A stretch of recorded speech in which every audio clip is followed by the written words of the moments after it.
So what's going to happen is we're going to call each one of you that we're scheduled to read one at a time. We're going to have you come to the center. You're going to read.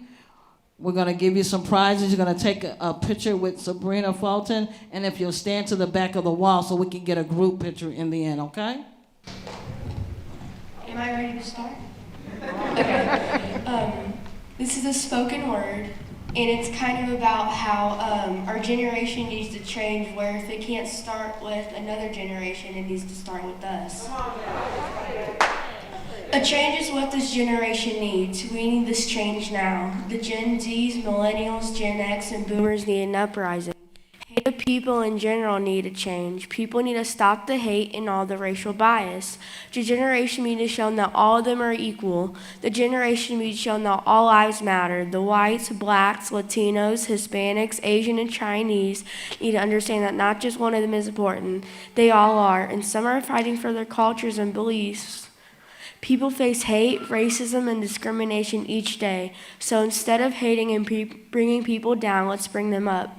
I think that we need a cleaning from the hate from our lives and start considering what people think, love, and their nice thoughts.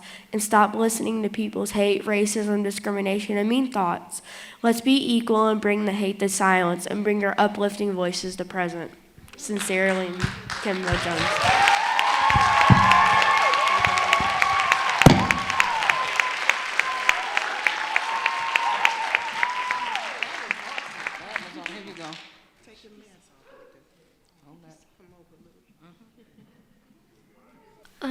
I'm writing a poem, and it's about how adults, people underestimating kids and their voices.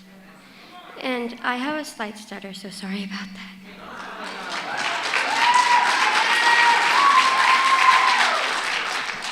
Step by step, we get nowhere. They expect us to have pep, but they don't care.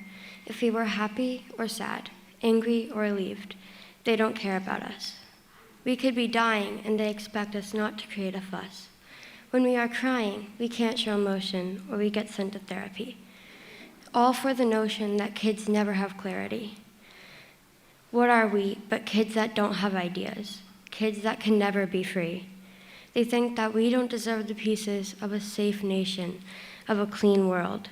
Little do they know that we are losing patience because all we are is our parents' little gold. Thank you.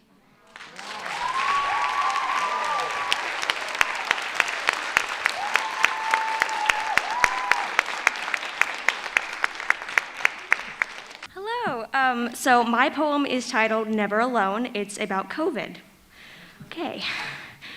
For almost 2 years, we've sat waiting for hope, stuck in our houses as we almost broke, seeing the lives taken by sickness, pleading for someone to just end this. Shut in our homes, hiding our pain, watching more and more die as the virus gained. But some in their homes, they didn't give up. They kept spirits high, lifting the hope, but even they knew this virus wasn't a joke. For months, our doctors have been in the heat of this battle, keeping us healthy even while they struggle. They do as they can and help as they do, though this virus decides who won't go and who will. They cry as they see their patients slip from the breath of life they once had in their grip, though our doctors, they stay, helping who they can. They're the real heroes. We need this plan. This plan that billions have helped to begin, the scientists, doctors, and civilians. This plan is to keep each child, woman, and man away from this virus as much as we can. Each child deserves to grow into old, having a world where COVID doesn't roam. One day I hope this world will be clear of the dark shadow that looms near. One day I hope peace will come to our nation and others, and not just some. These few months that have passed has begun to show how strong we are together, but never alone.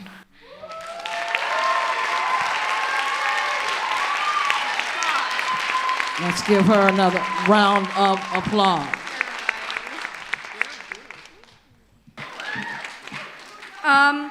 My spoken word is about the struggles of LGBTQ+. We have to fight back. We have to push harder. In the world I want, we are open to all. They've only just started to accept us. They keep us from love. They make it illegal. They have only just started to accept us. They don't care if we change our gender. They don't care if we change our name. They call us what they want. And they've only just started to accept us. They don't believe in transgender. There are only 2 genders, they tell us. They've only just started to accept us. We're caged, under their control. We're trapped, like teens having to sneak out at night. and they have only just started to accept us. They don't care about our opinion. They only care about themselves. They want it their way, and they have only just started to accept us. We march, we fight back, but they don't care. They only want it their way, and they've only just started to accept us.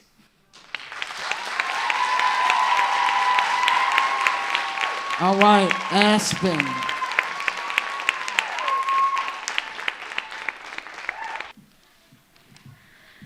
Hi, my poem's about alexithymia. It's really hard to be in contact with how you're feeling and your emotions, and this is my poem. In my own term, I think the best description is where you stare off into space, really firm, and you feel fake or nothing, like you're in a book made from fiction. Now imagine that feeling all the time, but no longer soft, nice, or relaxed. Trust me, it's not something that's quite divine. It's the worst feeling ever. Well, the worst not feeling, whatever. You feel numb to the world, like you stopped drowning halfway inside the ocean that you've been hurled. At least, that's what I say. So be grateful for what you have now, all the happy, sad, and angry feels, all of them. How are we human? Those feelings, that's how. No matter what you're going through, try to get through it. And if you need help to reach out, you could. Or even just talk to someone, and you'll feel better. Trust me, because I know I should. Rohan.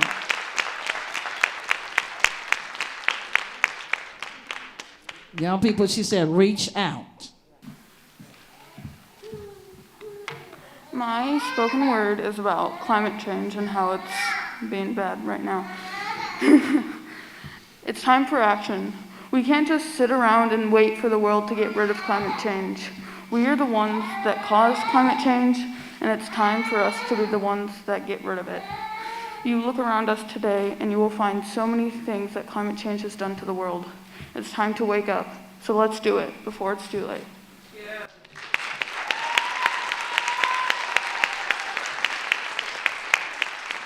That's Milo. Look up before it's too late.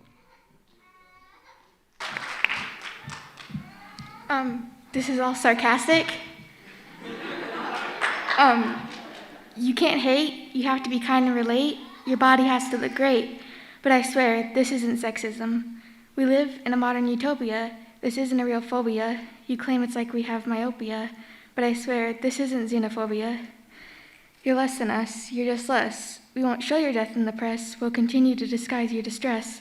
But I swear, this isn't racism. You better suppress it. They found your letter. They say they are not gay, so they are better. Keep it a secret. You don't want to be a beggar. But I swear, this isn't homophobia.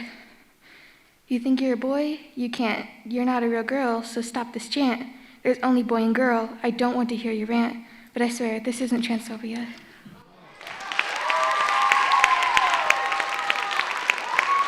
Adela.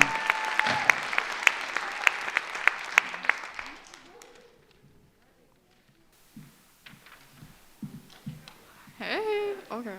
Hey! Hope you guys are having a good time, fun time. So this is pretty much just a poem about, well, not really a poem, you know. And it's kind of just about how I've just coped to fit in and about my mother's ex and stuff. So, yeah. He's a mirror kid, always saying true to what they say, anything, everything, won't even try to break that in the slightest. Mirror kid. Just a mirror kid that mimics all the trends just so he doesn't get laughed about. Just a mirror kid that can't cross that line. Just a mirror kid that can't be himself. Hey mirror kid, why don't you look like this? Hey mirror kid, why don't you do that? Hey mirror kid. He's a kid. He's just a kid.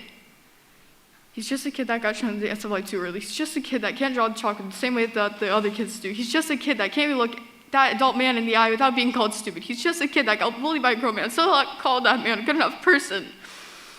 And he went through all of that for his own mother's happiness, only to be repaid by near homelessness, only to be repaid by nothing else but just sheer near homelessness and trauma, all for his mother to be happy and not for himself. That's when he decided to cross that line. That's when he decided just how he wants to. That's when he decided to find hobbies that he actually liked. That's when he decided to be himself. That same mirror kid is still recovering to this day. It may seem like nothing, but every step is such an improvement to him, even if no one else notices it. And one beautiful thing that he has that nobody tells him is how beautiful his eyes are. His eyes are blue and brown, filled with trauma and fear no one can see. Mine are blue and blue, filled with the same kind of trauma and fear as him.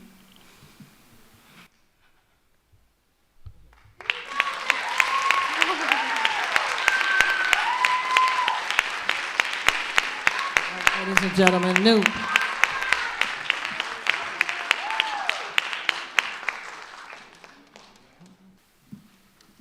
My poem's called Current.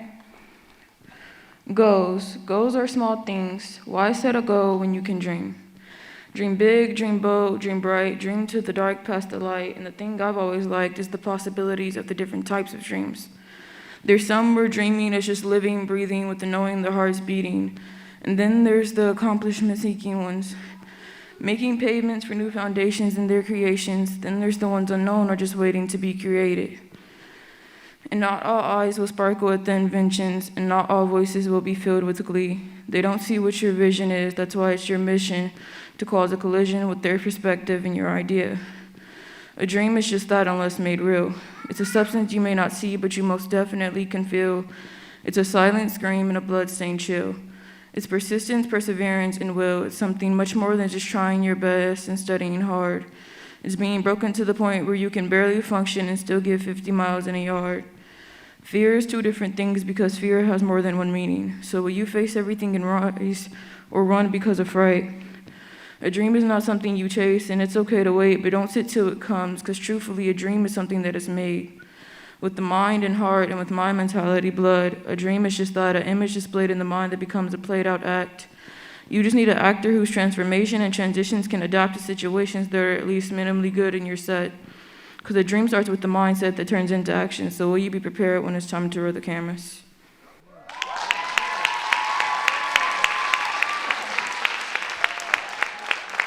Jaide.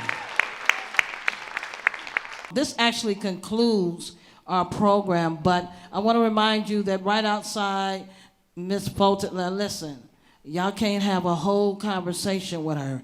People want their book signed. That's what she wants me to tell y'all. If she has time, she'll do that. But I want to say thank you to all of you. Give yourself a round of applause. Once again, we want to know that this is all made possible by the Donna D Talley story and also our foundation. So give them a round of applause. I want to thank the family for being here today. We appreciate you.